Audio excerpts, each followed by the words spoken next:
Hello everyone again. I'm Florence Theriault here to share with you some more wonderful dolls and tell you a bit about my experience of working with them and some of the work I have and what we can do and the research, and it's just a great time. A little escape from everyday life. So I went to work on this catalog. I had a real problem facing me because I had on the one hand this fabulous collection of antique Brou bébés and a wonderful collection of early Neapolitan dolls and a collection of German wooden dolls. I'm thinking, how am I going to meld that all in together? And then I decided I've got to find some kind of a theme with angels, because one of the aspects of the Neapolitan collection are angels. And I found this wonderful quote, and I'm only talking about it because I'm sorry, you know I make auction titles for every one of our auctions for the catalogs. And I'm kind of running out of inspiration, so I go out searching for help. And I started searching quotes for angels, and I found this wonderful quote by an English philosopher, poet, early 1800s. And his poem was, "Lord, make my heart a place where angels sing." And I thought, boy, we need that today. So I call my catalog Where Angels Sing. And the catalog cover, and I hope you enjoyed seeing it, is a copy of these beautiful Brous looking up at angels flying over them and reaching up to them. And so that's how I was able to incorporate everything, and I keep using it as my motto. Whenever things get me down these days, I say, "Where angels sing, let's go." So here we are to look at these wonderful collection of Brou dolls. We had a call come in to us from Pennsylvania from a young woman whose mother had passed on, and she said, "I have some dolls here and I don't know what to do with them." So we took a trip up to see, and wow, she had not many. She had about 8 beautiful Brou dolls, and I have 5 of them here to show you today, and the others are in the catalog as well. But I thought I would take this opportunity to talk to you about some part of the eras of the Brou company, the famous French Brou company, and see if we can kind of isolate a few things. One of the things when I was trying to pull my notes together that I was very intrigued with was the idea of this, during the period of this production of these dolls, it's a short period of time. It doesn't last long at all. The time that Brou began to first make bébés was 1878, and by the time the golden age of the Brou ended, it was 1889. That's a short period of time, and I'm going to tell you a little bit about what went on during that time.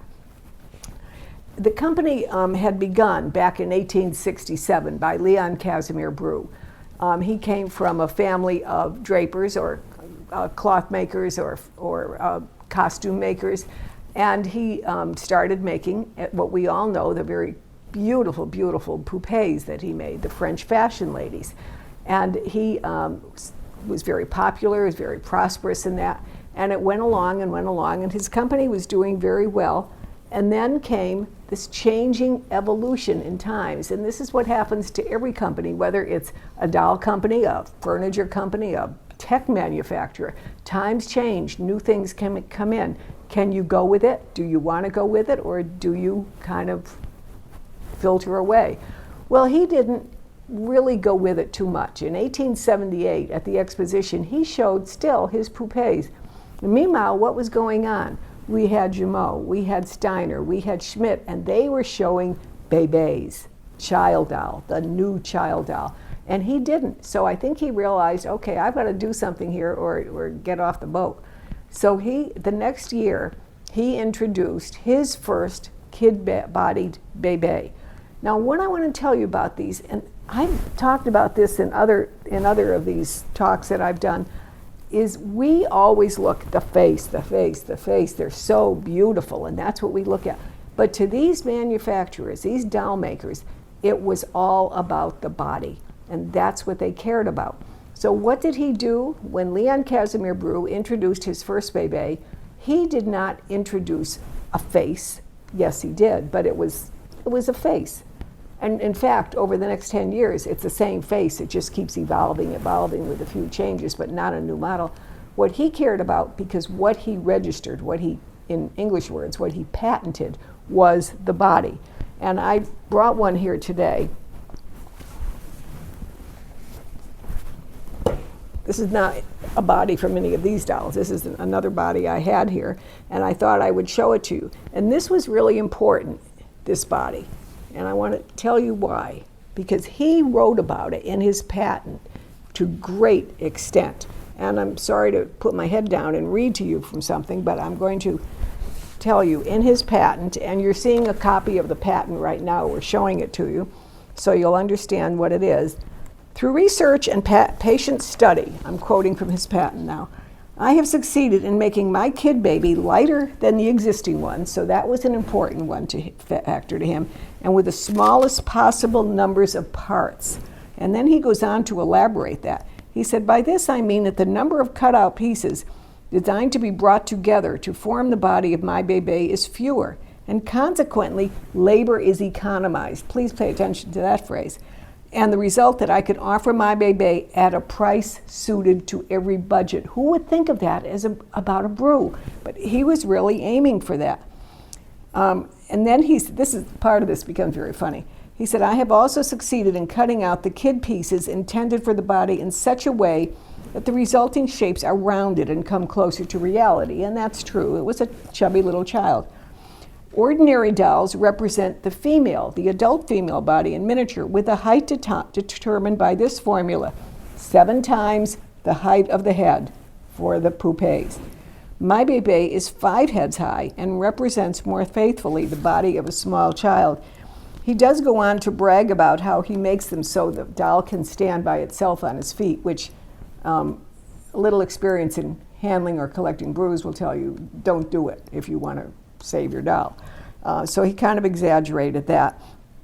And then he said something which is very interesting. A complete change was necessitated. Okay, the salient feature of the bébé. After trials of all sorts, I adopted the use of waste cotton, horsehair, and oak husk, and better yet, cord shavings, which render the toy light and accessible to the smallest child. And goes on to say, the bébé here is described as superior to all others produced by virtue of its form, its subtleness, and the ease with which it can be dressed. Clothes can be pinned to it, which is not possible for the others. And a final point of superiority is its modest price. And then he goes on, at the very end, he goes on to say that this will make it more durable, more lovable, and he keeps emphasizing this lesser price, which is really interesting. So he introduced his bébé, and we have 2 examples we're going to show here today from the wonderful collection in Pennsylvania. And this is the first bébé model that he introduced right here. You're seeing 2 examples of it. A very, very sweet face, very, very gentle kind of look about it. And notice that it is on a swivel head, unlike other dolls that were being produced at that time that would be a socket head because it would be on a composition body. He has the swivel head on the bisque shoulder plate and then the kid body down below with the bisque hands. According to the patent, the very first that he did had kid hands originally, but he very quickly evolved to making the bisque hands. Now, the body form changed a little bit over the period of time. For example, this is another evolved version of that same body that I showed you, and you can see that there is now a center seam down the front. There is this collarette rather than having the shoulder straps go over the top. And this appeared on a series of other bébés, basically the same model that he introduced over the next few years. And now, it's interesting to me, I made a list of, he really produced the bébé only from 1879, when his first model, the brevet, came out, until 1883. This is 5 years, 4 to 5 years. Think about that. That's nothing. And during that time, he did the bébé model with a wooden body, the bébé known as the circle dot doll because of the marking on the back of the head, the bébé gourmand, the bébé têteur. And notice every one of these dolls, what is the gourmand, the têteur? What's the angle here? It's like a gimmick. He keeps trying to introduce different things, different novelties that will appeal to a market. Now, these could be, we'll never know what the factors were, but what could have influenced this, was he just bored and he wanted to introduce something new, so he kept coming up with new gimmicky kind of things? And I mean, let's face it, a baby that you put something in its mouth and it falls out through a hole in the feet, that's a gimmick. And in any other market today, you would say the same thing if it were produced. We love it. We love it because we're preserving history. If we can find one and save it, that's just what a rare piece that doll is, which also indicates that it wasn't very successful at the time.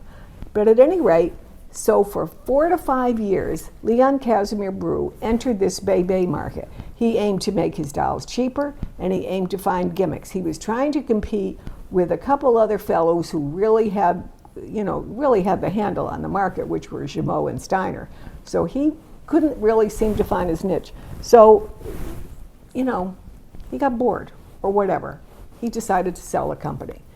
And I want to talk to you about that, because I think we continue to talk about Leon Casimir Brew, the Brew firm, and we're all about having reverence for this wonderful man who did these things, and yes, he did, and we're grateful for that.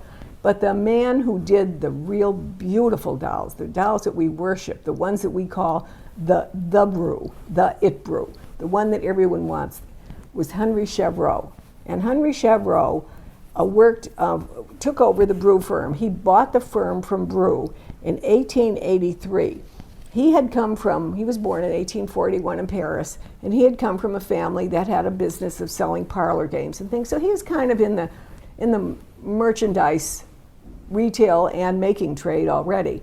And although certainly not dolls, but toys in a way, parlor games. And he met Brew and took a fancy to it, and Brew's kind of thinking of selling the business guy, so they made a deal, and he bought it. He kept the name Brew. That was one important thing he did. He knew that the dolls had a good reputation, although they never really took over the market. He knew there was a good reputation, and it was based on going all the way back to 1876 when he was making poupées. So he kept the name, and he then did a couple other things. He immediately ended the production of poupées. He said, let's pay attention to where the market is today. We've got to be doing that. And once again, I keep emphasizing, these fellows cared about the body more than he did the face, because what did he do? He designed new articulation for the dolls. And I'm going to show you another patent that he designed, which was completely different, and which is the patent that when you see my descriptions in the catalog, and I'll say with Chevreau body, this is the Chevreau body, and we're showing you a copy of the patent right now on your screen. And this is really important, because one of the things that you're finding is the articulation of the legs. You're also finding a more slender body, a slightly older child, no longer the little, perhaps, 4 to 5 year old that the first Bebe represented, but now a slightly older, maybe 7, 8, 9-year-old child that is a slender body, and has articulation of the legs. And the lower legs would now be made of, in most cases, wood. A few of them have been found with bisque lower legs, and continued the bisque hands with the articulation of the hands.